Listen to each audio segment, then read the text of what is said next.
Assalamualaikum warahmatullahi wabarakatuh. Bertemu di materi ekonomi kelas 10. Kali ini kita akan membahas tentang materi permintaan dan penawaran. Indikator yang akan kita pelajari untuk hari ini pengertian permintaan dan penawaran, menjelaskan hukum permintaan dan penawaran, menjelaskan grafik permintaan dan penawaran, mengidentifikasi faktor-faktor yang mempengaruhi permintaan dan penawaran, menjelaskan pergeseran kurva permintaan dan penawaran, kemudian menjelaskan pergerakan di sepanjang kurva permintaan dan penawaran. Kita awali dari pengertian permintaan. Permintaan adalah sejumlah barang atau jasa yang diminta dan mampu dibeli oleh konsumen pada berbagai tingkat harga dan waktu tertentu. Adapun faktor yang mempengaruhi permintaan, yang pertama adalah harga barang itu sendiri. Yang kedua, pendapatan. Artinya, bila mana pendapatan masyarakat tinggi, maka permintaan juga akan tinggi. Yang ketiga adalah selera barang. Selera terhadap suatu produk, barang, dan jasa, kalau diminati oleh masyarakat, maka permintaan barang tersebut tinggi. Yang keempat, intensitas kebutuhan. Penting tidaknya kebutuhan barang tersebut. Semakin dibutuhkan, maka permintaan akan semakin tinggi. Kemudian yang kelima, jumlah penduduk. Jumlah penduduk sangat mempengaruhi permintaan terhadap barang. Dengan banyaknya jumlah penduduk, permintaan barang akan semakin tinggi. Yang keenam, harga barang substitusi maupun barang komplementer. Barang substitusi berarti barang pengganti, kemudian barang komplementer barang pelengkap. Artinya, kalau barang substitusi harganya lebih rendah, maka permintaan terhadap barang yang tidak substitusi akan rendah. Kemudian perkiraan pendapatan, perkiraan harga, distribusi pendapatan, dan faktor usaha produsen. Itu tadi faktor yang mempengaruhi permintaan. Sekarang menginjak ke hukum permintaan. Hukum permintaan adalah berbunyi, pada saat harga naik, jumlah barang yang diminta turun.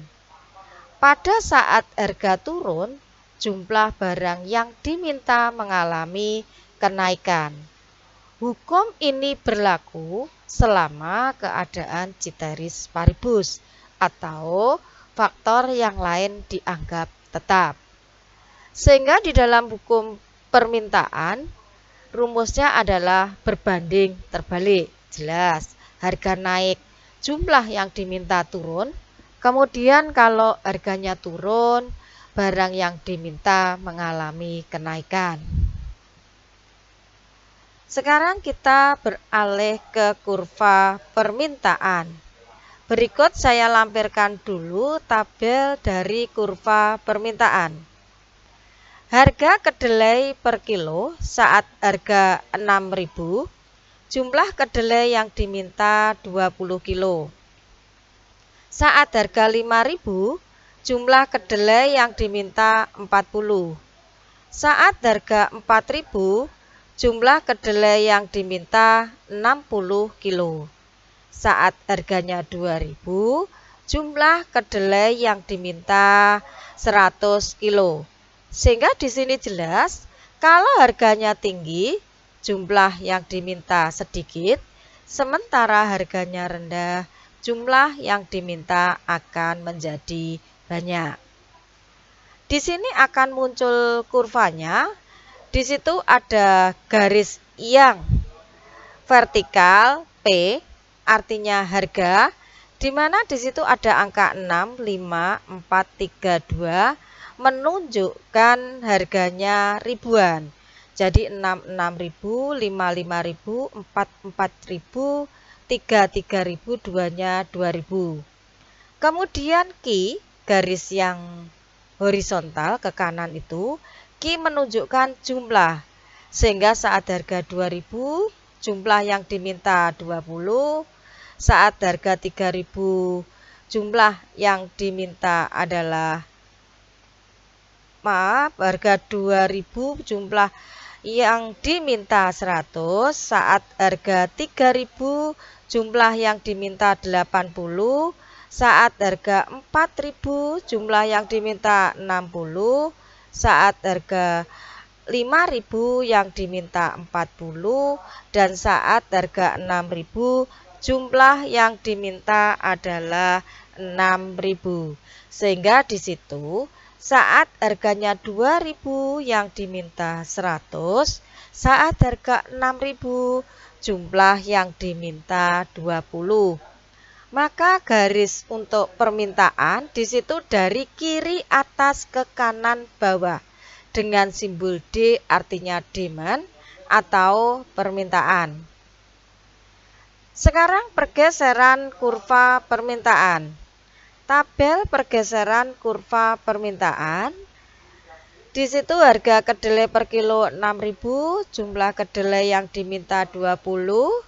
Kemudian kalau mengalami kenaikan jadi 30 kilo saat penurunan 10 kilo. Harga kedelai 5.000, maka kedelai yang diminta 40, kenaikannya 50 kilo, penurunannya 30 kilo.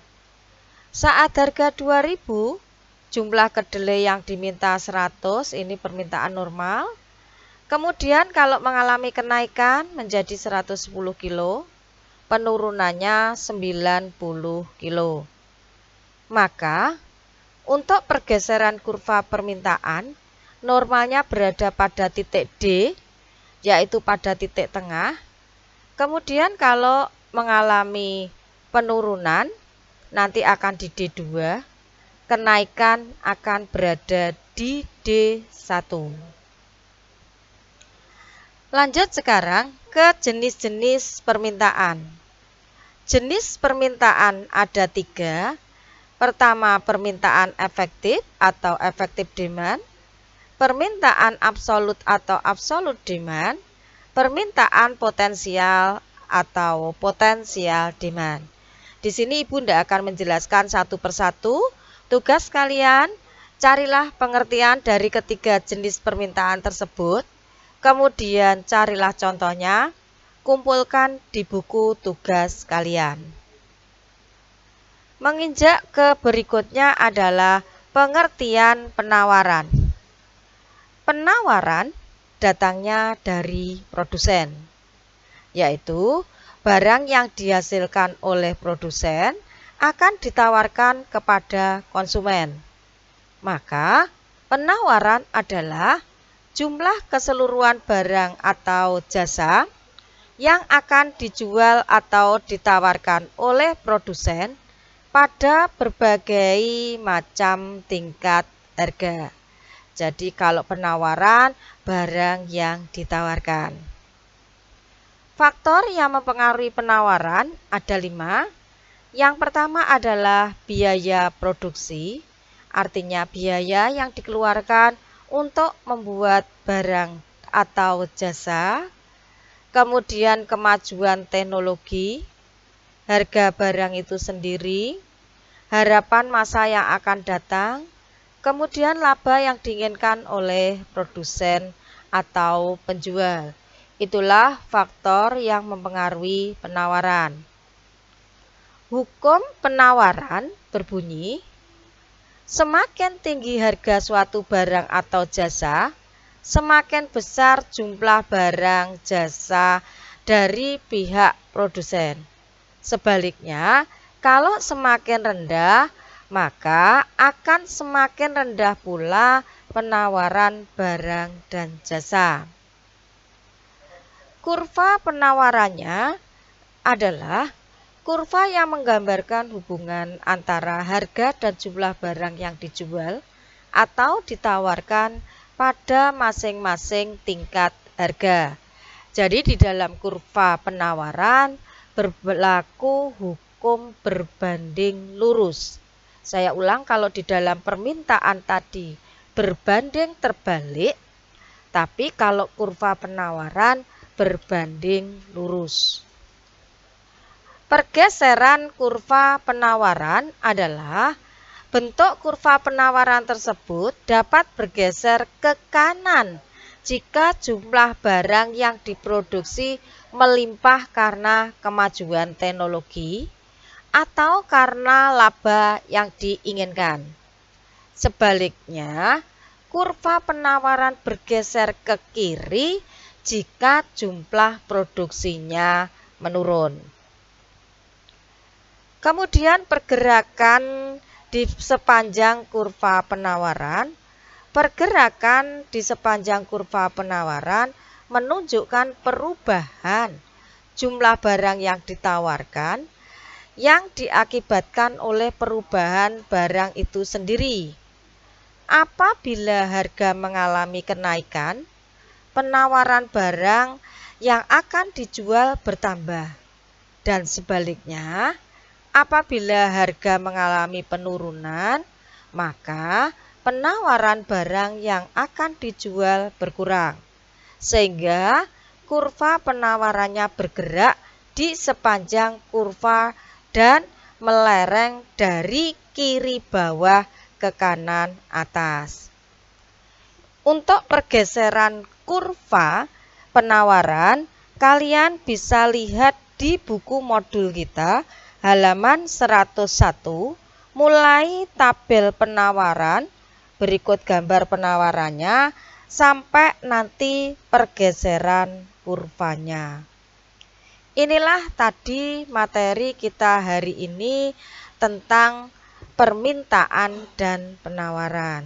Saya akhiri. Wassalamualaikum warahmatullahi wabarakatuh.